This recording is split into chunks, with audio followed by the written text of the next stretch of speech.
Buenas estimados, somos Christopher Muñoz, Tomás González, Ignacio Boiquín, estudiantes de Ingeniería Civil e Informática de la Universidad Técnica Federico Santa María, Casa Central. A continuación podrán ver parte del trabajo realizado por el ramo Informática y Sociedad. Nuestro tema se centrará en el Marxismo Cultural, o mejor conocido como lo políticamente correcto. Un buen ejemplo de este corresponde a la desigualdad de género, pero por desigualdad de género nos referimos a una de las ideologías introducidas por los filósofos marxistas del siglo XX.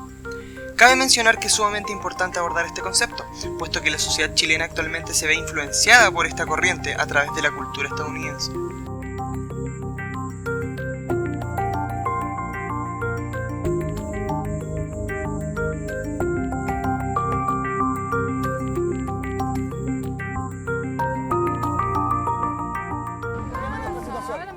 ¿Cómo que habla más bajo? Que toda la gente sepa. No, calma. Esta es la weá, esta es. Perdón.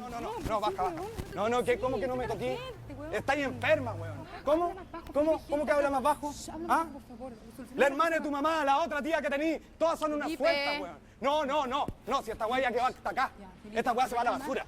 No, ¿a dónde? No, chao. Esta weá se va a la basura. No, chao, vos también. Chao, no. Estoy bien. Sí. ¿Segura? Te pasaste, muchas gracias. Cuídate. ¿No dijiste que te traten así? No sé, algo le pasa ahora. No, te juro que no es siempre así, no te preocupes, gracias igual.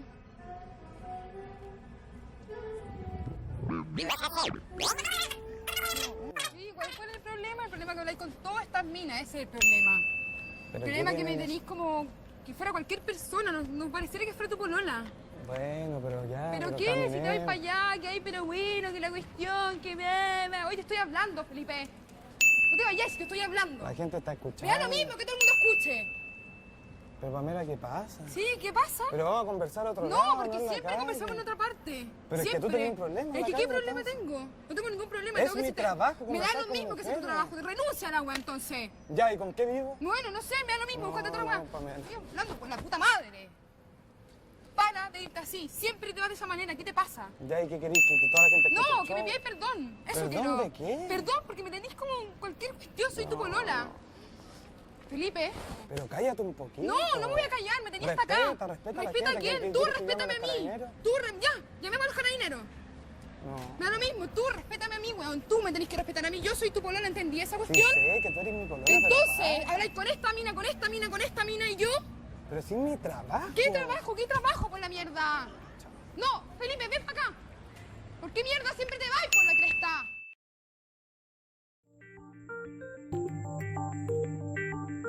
Take a look at this segment run on MSNBC at 10:45 a.m. on August 18th of 2009. A man at a pro-healthcare reform rally just outside wore a semi-automatic assault rifle on his shoulder and a pistol on his hip. The Associated Press reports about a dozen people in all at that event were visible. Also, there are questions about whether this has racial overtones. I mean, here you have a man of color in the presidency and white people showing up with guns strapped to their waists or to their legs. And the gentleman with the assault rifle, representing the angry, ugly face of white racist America, come to lynch the black president? The man whose face we never see but whose rifle and handgun are used to make the case? Who is this horrible bigot? Oh, it's this man. And what is his hateful, racist, lynch mob reason for attacking the president of color? I'm absolutely, totally against healthcare. Healthcare in this way, in this manner, stealing it from people. I don't think that's appropriate. So why was he edited out? Why, in fact, did MSNBC producers choose to cut away from his face and hands but keep his rifle and handgun to gin up stories of armed white mobs at town hall meetings ready to lynch a black president because of racial hatred? He was edited out because not only didn't he fit the narrative, he was edited out and the American people were lied to by MSNBC because he ran counter to the narrative, just as that other American patriot, Kenneth Gladney, ran counter to the narrative. So what exactly is the narrative? Well, now we have to go for that long walk. These two men are not politically correct. Now, we've all heard that term, but what does it mean? Where did it come from? Most people think it started in the 90s or perhaps even the 60s. No. Its origins go back to World War I. Now, prior to the Great War, Karl Marx predicted that the workers of the world, united by class consciousness, would arise as one and overthrow national identities and bring about the paradise on earth of world communism. They considered this not theory, but science, accepted fact, and war would be the trigger. War came. The biggest, most appalling, most horrific war imaginable came, but communist revolution only came to agrarian, backwards Russia, which was practically a feudal country, and not to the modern, capitalist, industrialized nations like England and Germany and the United States, as communist science had assured the world that it would. Now, as the dust settled on the Great War, a group of Marxist philosophers decided to form an institute, a think tank, to analyze what had gone wrong. It was originally to be called the Institute for Marxism and would be similar to the Marx-Engels Institute in Moscow. But some worried that the Institute for Marxism might be a little bit too, well, actually a little bit too honest. So they decided instead to name it the Institute for Social Research. Based at Frankfurt University in Germany, the Institute for Social Research opened its doors on July 22, 1924, and over a short period of time, this Marxist brain trust became known simply as the Frankfurt School. The Frankfurt School's problem was very simple. The workers, seduced by the material successes and general prosperity provided by capitalism, were too blinded, that's the word they often used, blinded, by this prosperity and relative well-being to recognize their class consciousness and bring about the communist revolution. Someone else would have to be the vanguard. But who?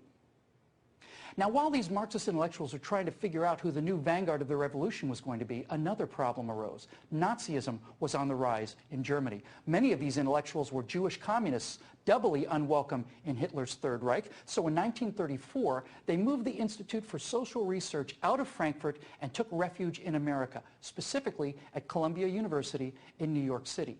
The Institute for Social Research remained at Columbia until 1951 when it returned to Europe. Presumably, it wasn't very far from the Columbia School of Journalism, which awards the Pulitzer Prize. But it was while it was here in America that the Institute, still informally known as the Frankfurt School, did its most important work. The great insight gained by the Frankfurt School was to divorce Marxism from economics and marry Marxism to the culture. And the fruit of this fundamental change in strategy is known as critical theory. Now, the theory of critical theory is simply to criticize. I know it sounds silly when you put it so plainly, but really, that's all there is to it. You see, the Frankfurt School found their new vanguard for the revolution against Western civilization, and it was going to be the dispossessed. The beauty, the genius of critical theory was twofold. First, each area of critical theory could appear to be unique and self-contained. For example, feminism could attack Western culture from the perspective of its oppression against women, and that oppression must be unique to Western culture. No mention was made of what the ancient Chinese or the Aztecs or the Persians or anyone else, how they had treated women. Only the oppression of women in the West was on the table. Likewise, African American studies would only criticize American slavery as if slavery were unique to America. The genuine horrors of American slavery and its consequences was a powerful weapon against traditional culture, as was the example of Rodney King. But to quote the black African King Gezo, who said in the 1840s, quote, "The slave trade is the ruling principle of my people. It is the source and the glory of all their wealth. The mother lulls the child to sleep with notes of triumph over an enemy reduced to slavery." You see, now a quote like that shows the economic incentive of a black culture to sell other blacks into slavery purely for economic gain. Quotes like that make slavery seem less about racism and more about economics, and quotes like that show that there's a little more than white English-speaking guilt to go around. It runs contrary to the narrative, and it has to be suppressed in schools. It is politically incorrect. Preeminent psychologist and Frankfurt School co-founder Erich Fromm argued that there were no real sexual differences between men and women, and that the roles they played in traditional Western culture were simply that, roles assigned to them by the culture. So now gender studies could launch critical theory attacks and claim that all of the oppression of homosexuals or women throughout history were due merely to Western culture and the corrupt patriarchy of dead white men. Dead white men laid the philosophical foundation for the United States of America. If capitalism had triumphed where Marxism had failed, the only way left To bring down this edifice of success and prosperity was to go to the root morality that it was based upon and attack it from all sides. Gender studies, radical feminism, African studies, Native American studies, the deconstruction of classical literature to show racism or sexism or whatever other useful ism for philosophies that didn't even exist at the time of their writing. All of these programs, and all they do is inculcate and aggravate a sense of rage, separatism, and victimology, and assign to the only culture that actually tries to eradicate these injustices the sole onus of their origins. Now, I said that critical theory was brilliant strategy in two ways. The first being that it launched multiple, apparently unconnected attacks against the dominant culture. But the real source of its power and genius, however, is that the criticism never demands an alternative. What might have been better, what might have worked in its place, what alternatives have been tried successfully in the past, nothing. That's because they have nothing. There is no logic, no history, and no factual underpinning to their dreams and philosophy. Everything they believe in has proven to be wrong. It's been drowned in oceans of blood and tears. But why should mere fact trump ideology? One of the main pillars of the Frankfurt School, Max Horkheimer, famously wrote, quote, "Logic is not independent of content." Yes, it is. Yes, it is. Even the idea of facts, logic, reason, and history are under attack, which is why America, the Frankfurt School's bastion of racism and sexism, fought a civil war and lost 360,000 Union dead to eliminate the shameful heritage of slavery. America has elected a black president and run a female for vice president twice. Is there so much as a single black mayor in all of Europe?